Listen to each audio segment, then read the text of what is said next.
And they said, oh yes, we've noticed all the time. And he shares some examples of a man who was ill, he got a new heart, he was in his 50s, and when he recuperated, he's down in his garage with electric guitar, and his teenage kids thought Dad's lost it, they've done something to him, and they did some research and found that he got an 18-year-old's heart. Another man in his 50s got a new heart, and he said, the person who had my heart must have been in charge of a lot of power, and he did some homework, and he was a train driver.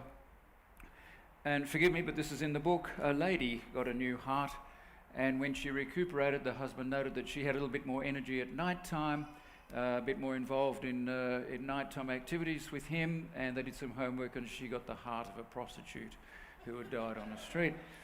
The most overwhelming one was this one. A 12-year-old girl was murdered, and her parents gave permission for her heart to be shared with somebody else and went to another 12-year-old girl. When she recuperated, she was so able to give a clear description of the murder that they found him and put him in jail. And the man, this author says, don't underestimate your heart, listen to your heart. Let's talk about the brain. When it comes to love and romance, it's brain stuff, and we've got bit of a list here of the parts of the brain. We won't study them all together, but prefrontal cortex, this part of your brain, we mentioned it's the CEO of your brain. Anterior cingulate gyrate, why do they come up with these names, eh? Deep limbic system, the basal ganglia, temporal lobes, ventral tegmental area, and the caudate nucleus. Daniel Amen, the brain in love. Each of these systems interacts with other areas of the brain to produce the effective or not so effective human behaviour. So each of these parts, and particularly there's a part we're going to come to just in a jiff, it's called the amygdala. It's the Latin word for almond. It's about the size of an almond, right down in the limbic system in the central part of your brain. That's your emotional CEO part of your brain. It has another name, fear central, but it has a huge impact on relationships. And part of the brain. Okay, that's the hardware. What about the software of the brain, the hormones? We know that hormones play a huge role, and we know about testosterone. We'll come to that one just, Jeff. We know about testosterone, the major male sex hormone that shaped me into the massive man that I am. I must have got a slow portion, I think.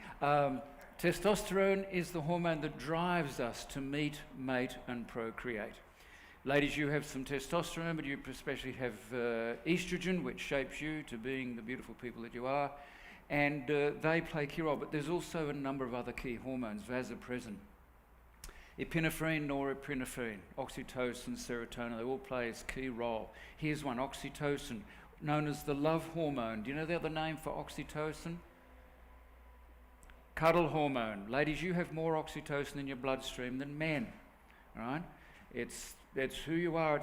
It's an attachment hormone. It's a love hormone. Has a powerful way of building attachments in relationships. That's the love hormone.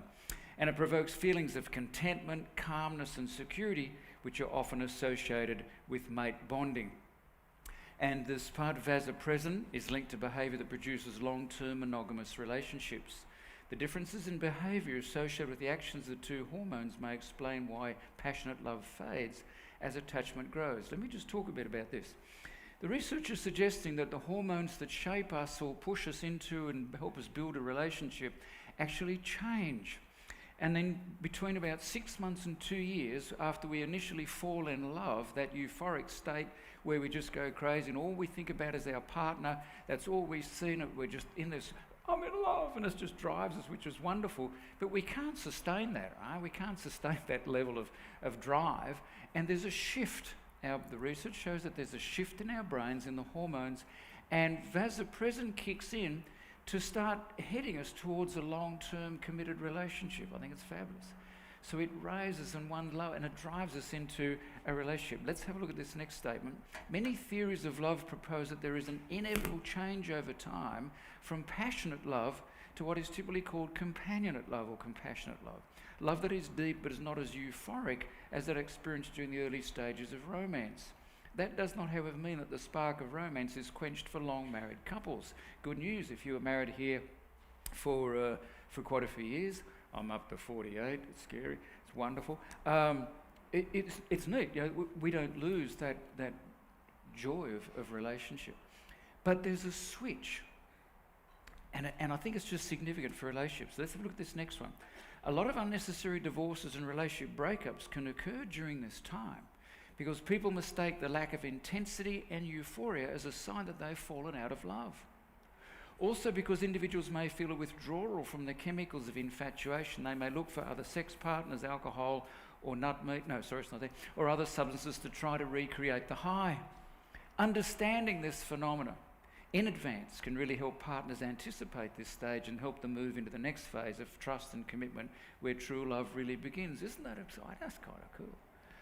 So we can say to our teenagers and into youth, hang in there, guys. This drive for love is all very exciting, but it'll settle, and you'll survive, and you'll make it through, and you start building a long-term relationship. And I think that's so cool, because what happens is when that euphoric state of I'm in love starts to fade, they think, oh, gee, I'm falling out of love.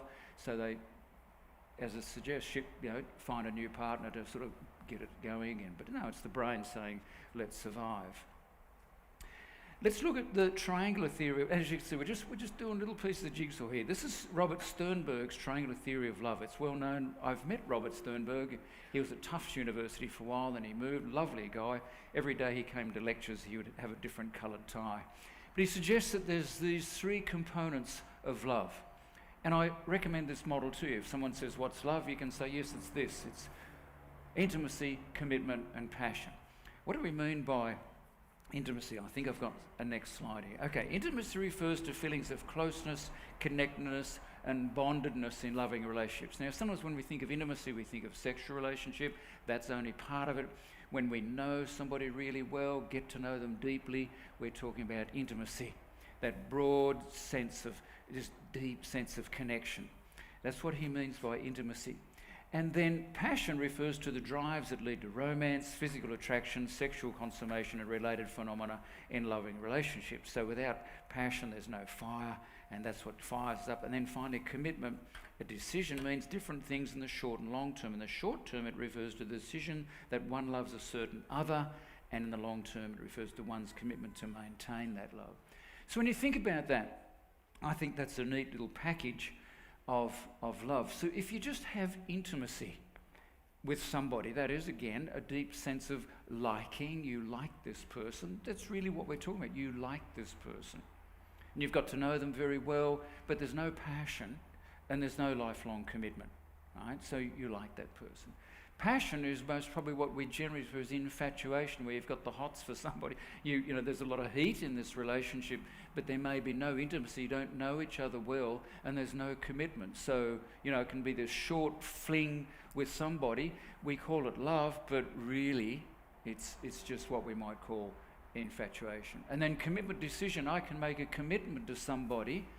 A man down the street, I'll make a commitment out of my Christian sense of love to be there for him, to support him, to help him, etc. But there's no passion, right? And there's no intimacy in that real sense. And so we have a real commitment.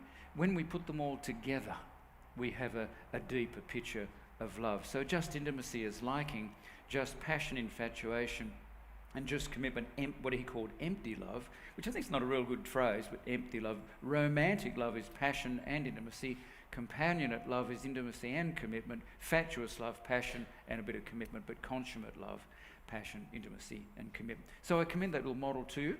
And when you think about a love relationship, think about those three. All right, let's do another picture in it's one of my good friends. Another jigsaw piece, all right, personality. We're all so different, aren't we? We're all so incredibly different.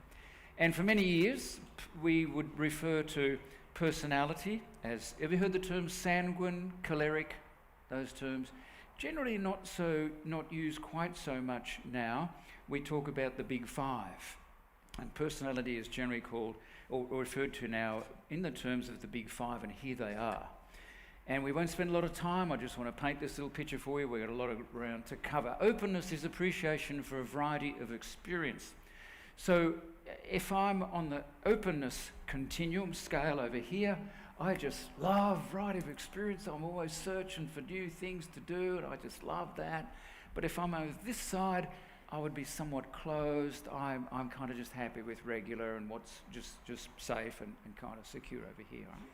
Conscientiousness is planning ahead rather than being spontaneous. So that's a continuum we can understand. So again, if I'm over here, I'll just, whatever the spur of the moment. What are you doing? Don't know, but let's go and try something. I'm very open, spontaneous. Over here, my day's planned. And I have a very good friend of mine who is staggering. He wouldn't what I call spontaneous. I said, have you got a date free where we can do something? He gets out his calendar. Seriously, it's all typed in. He was an accountant. He's retired now, but serious. Doctor's appointment, 8:10, and everything is spelled out. It's phenomenal, and this calendar rules his life, and I feel like going, and that's him. That's how he survives. And he says to me, Treff, when can we meet? And I'll say, I don't know, Thursday, okay? Yeah, but what time? I don't know. I'll give you a call. That's who he is. Extroversion involves going out with friends and being energetic, and we all know the extroversion person. I remember there was a young girl in a church group many years ago that I was caring for this church, and she was really on the extreme of this continuum extroversion. And if I saw her walking down the street and I was walking on the street, I would dart into the nearest shop, hoping it wasn't a pub or a lingerie shop, because if she saw me and she'd say, "Oh, and she'd run down the street and hug me, and she was just out there. She was a lovely kid, but out there. And then you've got the people who kind of, walk into a room and sort of hide in a corner. Extroverts are energized by people. Introverts are energized by quiet times, and we're all on a continuum there somewhere, and it's kind of fun. Agreeableness, as it says, being agreeable or disagreeable. Neuroticism, that's an unfortunate term, neuroticism, but it refers to worrying or being vulnerable, and as opposed to being relaxed and non-anxious. So you can imagine that someone who is very extrovert marries